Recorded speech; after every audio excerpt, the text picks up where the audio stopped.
The decisions of the new conservative justices that President Trump appointed could determine the future of more restrictive abortion laws. Monday marked the start of active campaign week for student government elections. Tuesday night, presidential and vice presidential candidates took center stage in the journalism's holiday forum to discuss their campaign platforms. Professor Kinney also said that the attention Louisiana gets from candidates will depend on the results of the upcoming primaries. The Louisiana primary is scheduled for April 4th, so you still have time to make your decision.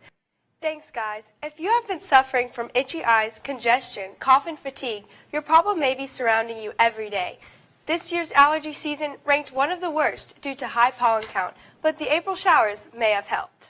While this election is expected to be close between the incumbent Democrat candidate John Bel Edwards and Republican candidate Eddie Rispone, every vote counts. But another reason to go vote is to take advantage of the civic responsibility that many people around the world wish they had.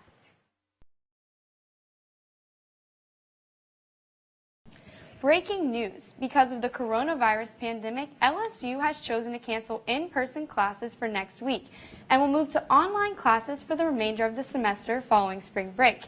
LSU made this announcement to their students and faculty in an email sent out at 4:04 this afternoon. The email also stated that students living on campus are encouraged to return home. However, for those who don't see this as an option, residential life housing will remain open. In other news, LSU is well known for its excellence in athletics, and their athletic facilities are a reflection of that, with Tiger Stadium and Alex Box being clear examples.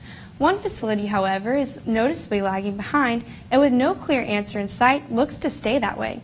LSU students wanting careers related to agriculture are preparing for internships and life after college. A Louisiana abortion law is gaining national attention as it makes its way to D.C. in the upcoming United States Supreme Court case. The admitting privileges law would require a doctor to obtain permission from a local hospital within a 30-mile radius. Very interesting. It's not, a lot of people think, like, oh, it's an abortion Supreme Court case, like we're going to be worried about like 20 weeks, 15 weeks, like arguments of length or, different things, and it's a very nuanced. Should the doctors who provide the abortions have this very specific, privilege that almost is never needed? Ashley Sheffield is the Southern Campus organizer for the Feminist Majority Foundation. Sheffield works as a clinic escort for the Delta Clinic in Baton Rouge, one of the only clinics left in Louisiana. She said that if the law is passed, the future of abortion clinics in Louisiana could be fatal. Off the bat, just as soon as it hits, if it's enforced, we would lose 2, so we'd be down to 1. And most likely, if we are down to 1, that would just increase the level of violence, increase that target that's on that provider's back. So many think that it could honestly lead to no clinics in the state of Louisiana.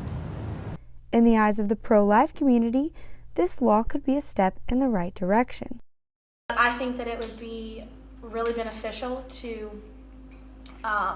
the pro-life community, to the pro-life cause, because now there is a second person that abortions have to go through. The LSU Pro-Life Club co-presidents Grace Ahrens and Gabrielle Grimion attended the March for Life this year to fight against abortion laws. They remain hopeful of the national impact the Louisiana law could have on future abortion legislation. I think that if we keep going at the rate we are, we'll eventually have abortions completely banned, and I think that a lot of states are going to follow in suit. And I'm confident that our generation is going to be the one that abolishes abortion.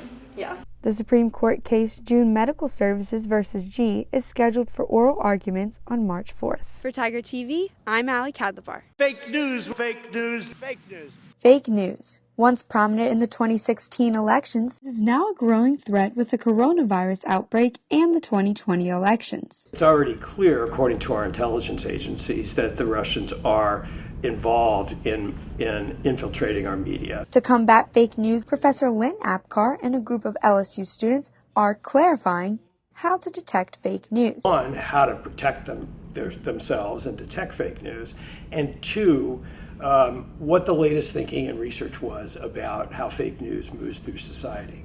The group created the DetectFakeNews.com site after the 2016 election. However, the site has advanced in accessibility, information, research, and tips. One of the student researchers, freshman Madison Latchley, helped Abkar specifically in researching deep fakes. It basically puts out a bunch of information to an algorithm and then spits out a video. The site also displays a misinformation versus disinformation page and a page of tips to detect fake news. And just a click away, the News tab uncovers fake news stories circling the media stream, including fake news stories about the coronavirus. It now is tips and research, whereas a lot of sites, by the way, around the world are research or on a particular issue. They're not all-encompassing, and they're not aggregating both news and research, which we are. But the new software did come with challenges. There were plenty of times when I would put things into the website and trying to build a page, and then it gives me an error code. The struggles have paid off as the website has made students more aware of detecting fake news and avoiding it. Giving me information about what to expect and how not everything can be believed. It really eye-opening. Now next time I'm starting to read New York Times, or maybe not New York Times or these big outlets, but smaller ones, I'd be gotta watch myself. The site is almost complete with some minor details still in progress. For Techie TV News, I'm Kadlubar.